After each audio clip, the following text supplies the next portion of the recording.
साथियों, आपको राजस्थान ब्याज मुक्त ऋण योजना के लिए मैं आपको हर चीज़ बेसिक से बताऊंगा। सबसे पहले आपको आवेदन के प्रकार मांगता है, उसके अंदर आपको 4 ऑप्शन देता है। तो जो डेयरी से रिलेटेड हैं तो वो अपने डेयरी के क्रमांक से अप्लाई कर सकते हैं, लेकिन मैं अन्य के लिए बता रहा हूँ। अन्य के लिए आपको एक वैलिडियट बैंक से आपके पास में लोन लिया हुआ होना चाहिए। लोन का मतलब केसीसी मतलब किसान क्रेडिट कार्ड लिया हुआ होना चाहिए और एक वैलिडियट बैंक से लिया हुआ होना चाहिए, तो आप इसके लिए अप्लाई कर सकते हैं। सबसे पहला यानी आपको अदर के लिए मैंने अप्लाई के लिए बता दिया। उसके बाद में आपके लाइसेंसधारी बैंक या केसीसी का जो कार्ड है ये येस या नो के लिए पूछता है, तो आप उसमें येस कर दीजिएगा, ठीक है। उसके बाद में जिस बैंक से आपने केसीसी ले रखा है उसका नाम पूछता है, तो आप उसका नाम लिख दीजिएगा। फिर शाखा का नाम पूछता है तो शाखा का नाम लिख दीजिएगा। फिर संस्था का नाम कि केसीसी द्वारा ली गई राशि, ठीक है। तो केसीसी की जो आपने राशि ले रखी है वो यहाँ नोट कर दीजिएगा। उसके बाद में आवेदक का नाम और जन्म तिथि ये डिटेल देना है और पिताजी का नाम है ये उसमें भर देना है। उसके बाद में आपको नेक्स्ट प्रोसेस जो नेक्स्ट स्टेप आएगी वो आपको मैं बता रहा हूँ। पिताजी का नाम भरने के बाद में आपको आपकी श्रेणी पूछेगा। वो श्रेणी आपको अगर ओबीसी हो, जनरल हो, एससी हो, एसटी हो, वो फिलअप करना है। उसके बाद में आपकी वैवाहिक स्थिति जिससे आप एप्लीकेशन फॉर्म फिल कर रहे हो उसकी पूछेगा। तो मैरिड है तो मैरिड कर देना, अनमेरिड है तो अनमेरिड कर देना। उसके बाद में आपका लिंग और उसके बाद में आप अल्पसंख्यक यस या नो। अल्पसंख्यक का मतलब जो कुल आबादी का 20% है उससे कम है तो वो अल्पसंख्यक होता है। अगर 20% से अबव इस आपकी आबादी है तो आप अल्पसंख्यक नहीं है।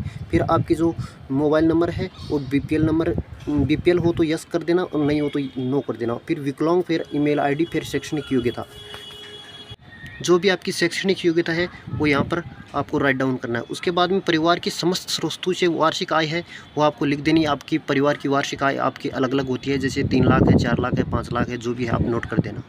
उसके बाद में आपको बिजनेस की डिटेल पूछेगा। प्रस्तावित व्यवसाय या गतिविधि, आप कौन सी व्यवसाय के अंदर अपनी जो पूंजी है उसको लगाना चाहते हो तो आप यहाँ राइट डाउन कर दोगा। उसके पश्चात में बात करूँ कार्य का अनुभव, आपको माह में पूछेगा कि कितने महीने का अनुभव है। उसके पश्चात आपको जिला भरना है। उसके बाद में आपको ब्लॉक भरना है, ब्लॉक का मतलब होता है तहसील। और उसके बाद में आपको ग्राम पंचायत भरना है। उसके बाद में आपका कंप्लीट पता डालना है और उसके पश्चात आपको पिन कोड डालना है। उसके बाद में जो आपका नेक्स्ट पेज आएगा वो मैं आपको बता रहा हूँ। फिर पत्राचार का जो पता है वो आपको डालना है कि आपका डिस्ट्रिक्ट कौन सा है, आपका ब्लॉक कौन सा है, ग्राम पंचायत कौन सी है, पता कौन सा और पिन कोड कौन सा है। उसके पश्चात जो आपका पेज आएगा उसमें आपको मैं बता रहा हूँ उस प्रकार से आपको डिटेल फिलअप करना। तो मैं बता दूँ आपको प्रस्तावित परियोजना विवरण पूछेगा इसमें, और इसमें आपको राज्य सरकार 2 लाख रुपए का जो ऋण की सहायता है वो प्रोवाइड करवा रही है। तो स्थायी लागत यानी आपको उस धंधे को स्टार्ट करने के लिए कितनी लागत चाहिए तो आप लगा देना कि हमें 1.5 लाख चाहिए। और कार्यशील पूंजी यानी उसको जारी रखने के लिए आपको कितने रुपयों की आवश्यकता है तो आप लगा देना 50,000। टोटल कितनी कुल परियोजना लागत कितनी होगी, 2 लाख। इसके पश्चात में आपको बैंक विवरण भरना है कि आपका कौन सा बैंक के अंदर खाता है, शाखा का नाम, आईएफएससी कोड, अकाउंट नंबर और आवेदक द्वारा चाहिए गई ऋण राशि रुपए के अंदर यानी कितने रुपए की आपको सहायता चाहिए। अगर 1 लाख चाहिए तो 1 लाख या 2 लाख चाहिए तो 2 लाख। ऋण के लिए जो बैंक है वो अपने आप ही आ जाएगा। आपको उसमें ओनली एक जब डिस्ट्रिक्ट चूज़ करोगे तो जो आपके नियर बाई जो आपकी ब्रांच है वो खुद अपने आप शो हो जाएगा। और जो अपना नियर बाई जो ब्रांच है उसको आप चूज़ कर लेना है। जैसे आप अपने ब्लॉक शो हो जाएगा तो उसमें आप अपने ब्लॉक को चयन कर लेना है। और उसके पश्चात आपको जो नेक्स्ट पेज होगा वो आपसे 2 उत्तरदायी व्यक्ति यानी जमानती व्यक्तियों का विवरण मांगा जाएगा। उनका नाम, आधार नंबर और मोबाइल नंबर, साथ के अंदर उसका जो आधार कार्ड की फ़ोटोकॉपी है वो आपको स्कैन करना है। 2 जमानती व्यक्ति कोई भी हो सकते हैं, आपके परिवार के मेंबर भी हो सकते हैं, आपके जानकार भी हो सकते हैं। आप कंप्लीट डिटेल भर दीजिएगा। उसके पश्चात इसकी पात्रता की कंडीशन है कि आवेदक के पास में ज़्यादा से ज़्यादा 2 हेक्टेयर भूमि होनी चाहिए।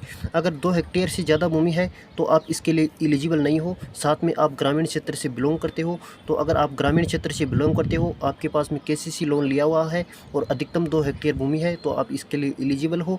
तो आप मैं बता दूँ साथियों कि 2 हेक्टेयर से कम भूमि है तो उसकी जो आपको जमाबंदी है यहाँ पर अपलोड करनी है। उसके पश्चात दूसरा, जो आवेदक का परिवार राजस्थान में 5 वर्ष अथवा अधिक राज्य में ग्रामीण क्षेत्र में निवास करता हो तो उसके लिए आपको या तो डोमिसाइल सर्टिफिकेट अपलोड करो आवेदक का, और अगर आपके पास में डोमिसाइल सर्टिफिकेट नहीं है तो आप आवेदक के यानी जो परिवार का जो राशन कार्ड है वो यहाँ पर अपलोड कर सकते हो। उसके पश्चात में जो मेन समस्या है वो कार्यशील पूंजी और स्थायी लागत संबंधी दस्तावेज।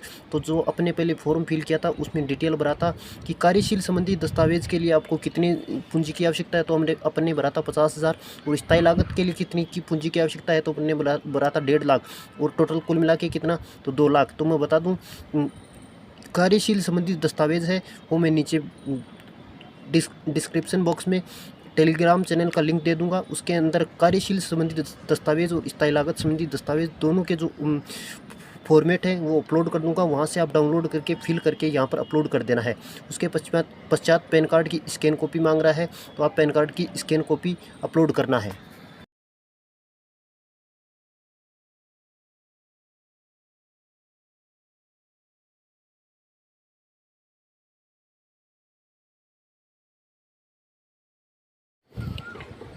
अगर आपको मेरे द्वारा बताई गई समस्त जानकारी समझ में आई हो, अच्छी लगी हो, तो प्लीज़ मेरे YouTube चैनल को सब्सक्राइब कीजिएगा, और आप नीचे दिए गए डिस्क्रिप्शन बॉक्स से टेलीग्राम चैनल को ज्वाइन कर लीजिएगा। और मैं आपको जो कार्यशील संबंधित दस्तावेज़ और स्थायी लागत संबंधी दस्तावेज़ है वो वहाँ पर अपलोड कर दूँगा, आप डाउनलोड करके फिल कीजिएगा। थैंक्स।